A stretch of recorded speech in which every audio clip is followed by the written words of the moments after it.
하나님의 말씀 갈라디아서 4장 12절에서 20절까지 보도록 하겠습니다.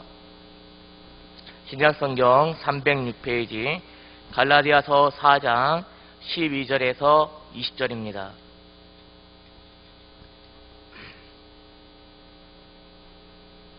다 찾으신 줄로 알고 교대로 한 절 한 절씩 읽도록 하겠습니다. 형제들아, 내가 너희와 같이 되었은즉 너희도 나와 같이 되기를 구하노라. 너희가 내게 해롭게 하지 아니하였느니라.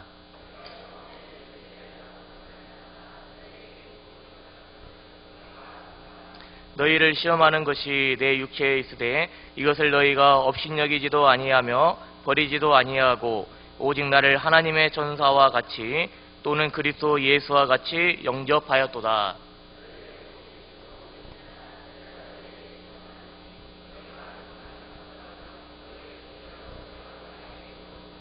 그런즉 내가 너희에게 참된 말을 함으로 원수가 되었느냐?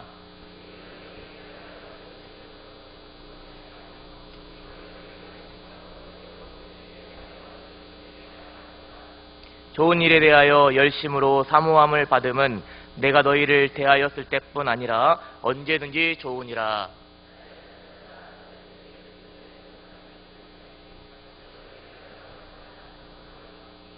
같이 읽습니다. 내가 이제라도 너희와 함께 있어 내 언성을 높이려 함은 너희에 대하여 의혹이 있음이라.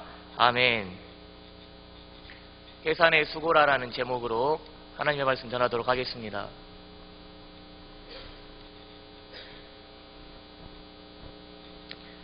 설명할 수 없고 한편 이해가 되면서도 한평생 이해하기 어려운 일이 있는데, 그것이 바로 내가 예수를 믿고 있다는 것과 예수 믿는다라는 것이 무엇인지를 알아가는 것입니다. 오늘 사랑하는 우리 성도님들은 어떻게 예수를 믿는 분들이 되어 계셨습니까? 골로새서 1장 29절 말씀에 내 속에서 능력으로 역사하시는 이의 역사하심은 무엇이라고 생각을 하십니까? 사랑하는 우리 성도님들은 내 속에서 능력으로 역사하시는 이의 역사를 따라 힘을 다하여 수고하고 계십니까? 오늘 본문 말씀은 갈라디아 전체에서 보면 바울의 개인적인 내용입니다. 적용 위주로 오늘 본문 말씀을 살펴보도록 하겠습니다. 여동생이 잉태하였고 출산하였습니다. 37살의 초산이고 노산입니다. 지난 주일에 진통이 시작돼서 월요일날 오후에 아이를 낳았습니다. 약 20시간 진통을 했다고 합니다. 성도님들은 아시죠? 이 20시간의 진통이 얼마나 고통스러운 것인지. 죽었다가 살아났다라고 표현을 하더라고요.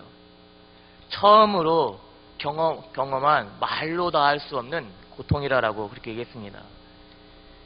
아이를 안으면 고통이 눈 녹듯 사라진다라고 그렇게 말하는 사람을 자기는 이해할 수가 없다고, 아이를 보고 싶지가 않다고, 내가 너 때문에 이 고통을 겪었다, 내가 너 때문에 죽을 뻔했다, 이렇게 표현을 하였습니다. 다시 하라면 할 수 있겠냐? 다시 하라면 할 수 있겠냐? 못하겠다. 처음부터 이런 고통인 줄 알았더라면 자기는 이 자연분만 못했다고 이렇게 표현을 하더라고요. 그런데 그렇게 우리가 아니죠. 그렇게 우리 여자 집사님들께서, 권사님들께서 아이를 낳았는데 많은 분들이 또 둘째, 셋째를 낳는 것을 보면 조금 지나면 그것도 잊혀지는가 봅니다. 본문은 바울이 다시 해산의 수고를 한다고 합니다. 그 사람에게서 그리스도의 형상을 이뤄가기까지 다시 해산하는 수고를 한다라고 이렇게 말하고 있습니다. 바울이 다시 해산의 수고를 한다라는 것은 둘째, 셋째를 낳는다라는 것이 아니라 한 아이에 대해서 해산하는 수고로 낳았는데 다시 그 아이를 위해 해산하는 수고를 한다라는 것과 같습니다. 얼마나 고통스럽습니까? 그 고통을 통해서, 죽었다 살아남의 고통을 통해서 한 아이를 낳았는데 그 아이를 위해 다시 해산하는 수고를 하겠다라는 것입니다. 포기하지 않고 다른 복음을 쫓는 갈라디아 성도들을 향해 율법주의로 돌아간 그들을 위해 처음 복음을 들었을 때는 자신을 하나님의 천사와 같이 여기고 그리스도 예수와 같이 인정하고 자신의 바울의 약함을 위해 눈이라도 빼어줄 것 같았던 그 갈라디아 성도들이 어느 순간 변하여서 바울의 사도권을 인정하지 않고 심지어는 바울이 참 복음을 전함으로 인해 바울을 원수같이 여기는 그 상황에서 바울은 다시금 갈라디아 성도를 위해 해산하는 수고를 하겠다라고 그렇게 말하고 있는 것입니다. 바울의 이 어조는 무겁고 단호합니다. 힘듦입니다. 그러나 사랑입니다. 바울은 갈라디아 교회에 무엇을 위하여 이런 해산하는 수고를 하겠다라고 말하고 있습니까? 다른 복음을 쫓아가는, 이상한 복음을 쫓아가는 그들을 주의 복음으로 돌아오게 하기 위하여 해산의 수고를 하겠다고 말합니다. 바울에게 역사하신 하나님은 참으로 놀라운 하나님입니다. 우리는 바울을 깊이 존경하고 바울을 달려갈 길을 마친 그 바울을 복되다라고 말합니다. 그러나 저는 목사로서 바울과 같이 사역할 자신은 없습니다. 우리 성도님들은 바울과 같은 모습으로 신앙생활을 하실 수 있겠습니까? 바울은 죽을 고비를 많이 넘겼습니다. 옥에 갇히고 매도 수없이 맞았다고 말합니다. 40에 하나 감한매를 5번이나 맞았다라고 말합니다. 죽기 직전까지 때리는 것을 5번이다 라고 이렇게 표현한 거죠. 3번 태장으로 맞고 돌로 맞고 3번 파선하고 온갖 종류의 죽임당함의 위험, 목마르고 굶고 춥고 헐벗었다. 옥에 갇히는 건 다반사였습니다. 고린도후서 11장에 보면 이런 내용이 자세하게 기록되어 있습니다. 만약에 제가 누군가에게 한 번이라도 복음을 전하다가 맞았더라면, 여러분이 만약에 우리 성도님들이 한 번이라도 억울하게 맞았더라면, 만약에 그것이 계속해서 반복된다면 어떠하겠습니까? 맞는 것을 떠나서 말 한마디에도 참 아프지 않습니까? 말 한마디에도 우리는 바로 그 사람과 척을 지지 않습니까? 원수가 되지 않습니까? 바울은 이러한 삶을 두려워했습니다. 우리는 바울이 그 모든 것을 마치고 영광의 면류관을 기다리는 바울을 보고 있지만 주 예수께 받은 사명, 그리스도 예수의 복음을 증거하는 일을 마치려 하면은 조금도 자기 생명을 귀한 것으로 여기지 아니하였던 그 바울의 모습을 기억하지만, 바울이 내가 너희 가운데 거할 때에 약하고 두려워하며 심히 떨었노라 라고 말하는 그 바울의 모습은 잊어버립니다. 바울은 두려워하였습니다. 매 순간 두려워하였습니다. 이러한 상황이 계속해서 자기에게 일어나는 것에 대해서 바울은 두려워하였습니다. 심히 떨었습니다. 모든 것을 그만두고 싶었을 것입니다. 그런데 바울의 고백은 이 모든 것들을 말한 후에 고린도후서 11장 28절에 보면 이 외의 일은 고사하고 아직도 날마다 내 속에 눌리는 일이 있으니 그 모든 교회를 위하여 염려하는 것이라. 내 속에 눌리는 일이 있다. 이 모든 일은 고사하고 여전히 그럼에도 내 속에 눌리는 일이 있는데, 자신의 약하고 두려워하고 심히 떨매도 불구하고 자기에게 늘 눌리는 일이 있는데 모든 교회를 위하여 염려하는 것이라 라고 이렇게 말합니다. 약한 성도, 실족한 성도를 위하여 염려하는 것이라 라고 이렇게 말합니다. 이것이 바울의 고백입니다.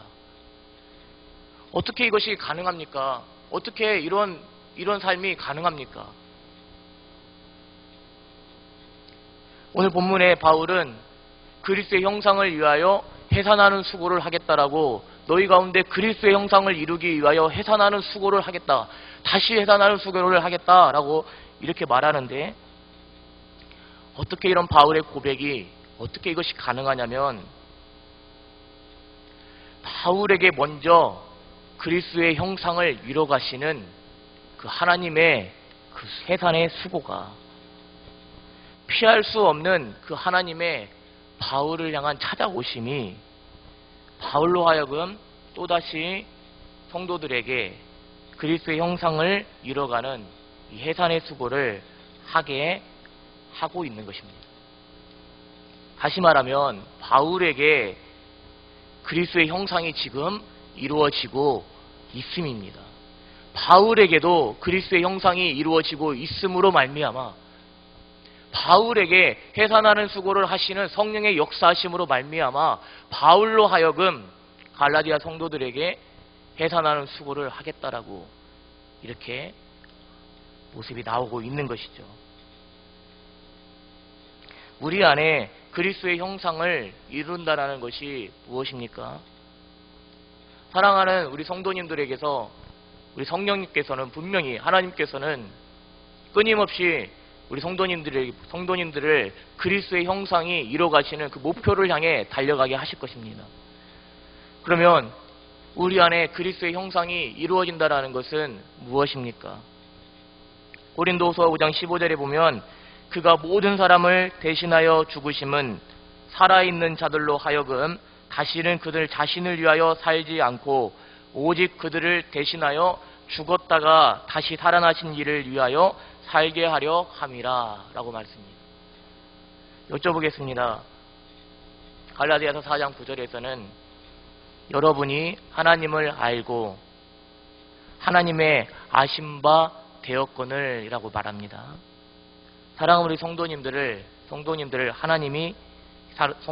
하나님을 알고 하나님의 아신 바 된 우리 성도님들은 저와 여러분 안에 그리스도의 형상을 이루시기 위한 그 하나님의 그 열심과 나를 향한 이 하나님의 은혜와 사랑에 대한 고백과 감사함이 저와 여러분을 어떻게 변화시켰습니까?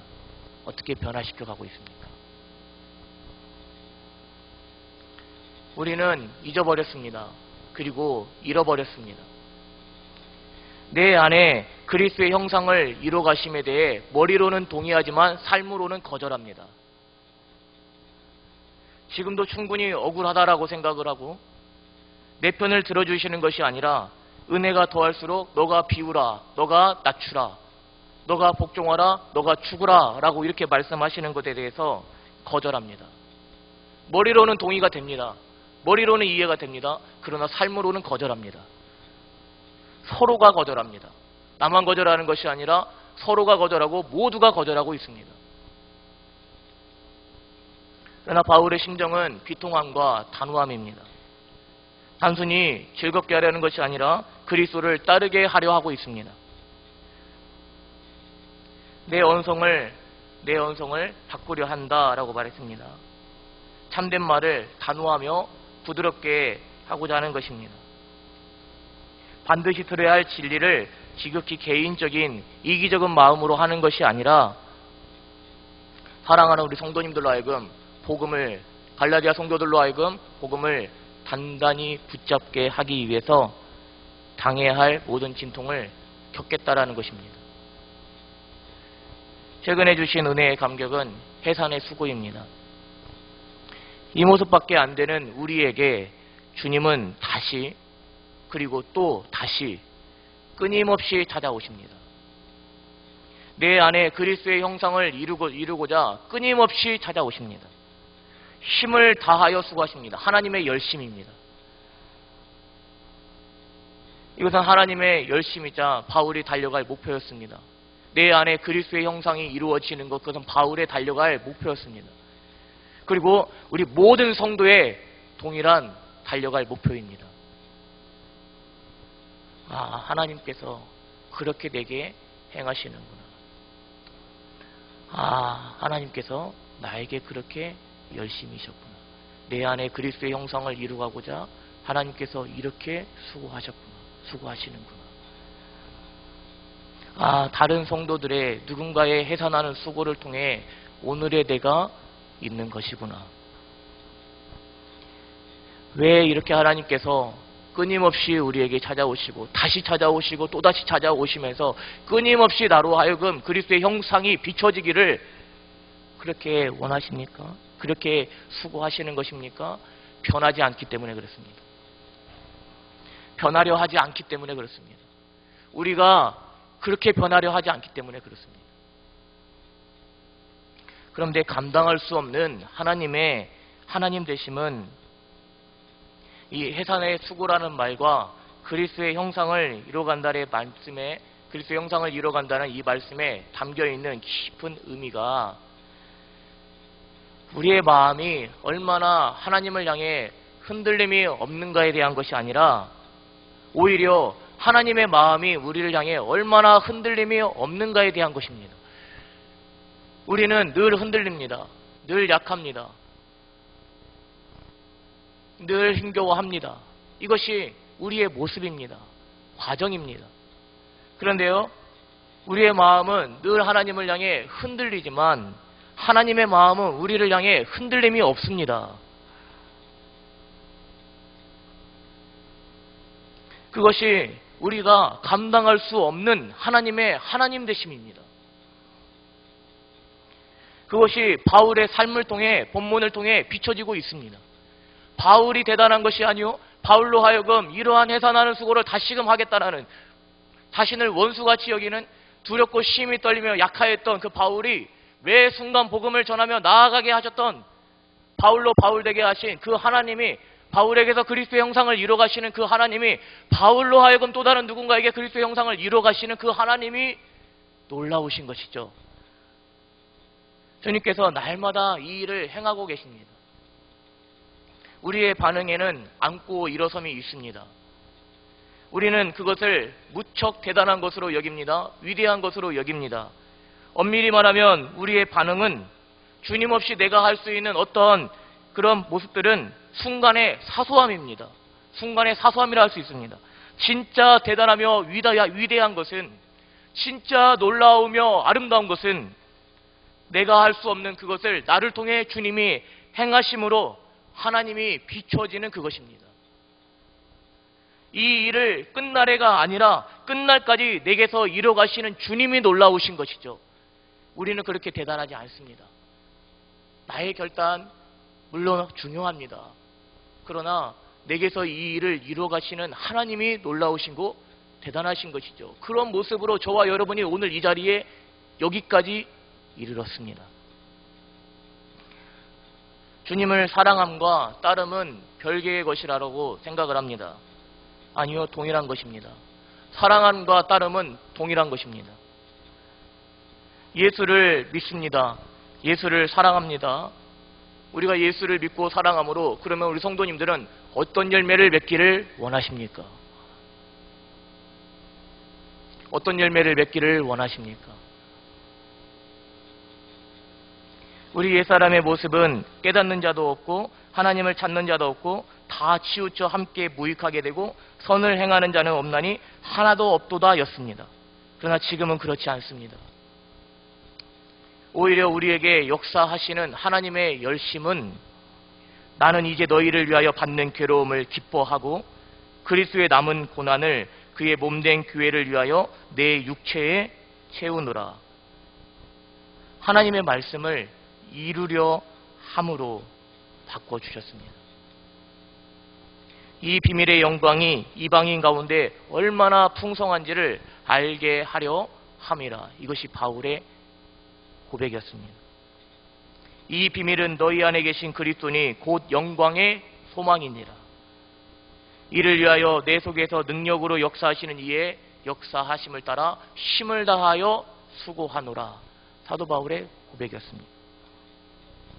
사랑하는 우리 성도님들이 어떤 열매를 맺기를 원하십니까? 우리 성도님들은 어떤 열매를 맺으려 하십니까? 사랑하는 우리 성도님들에게 그리스도의 형상을 이뤄가시기 위해 오늘 하나님께서 도전하시는 것은 무엇입니까? 사랑하는 우리 성도님들을 통해 그리스도의 형상을 이뤄가기를 원하시는 대상은 누구입니까? 사랑하는 우리 성도님들이 누군가에게 그리스도의 형상을 이뤄가시기 위해 우리 성도님들이 해산의 수고를 하고 계시는 대상은 누구입니까?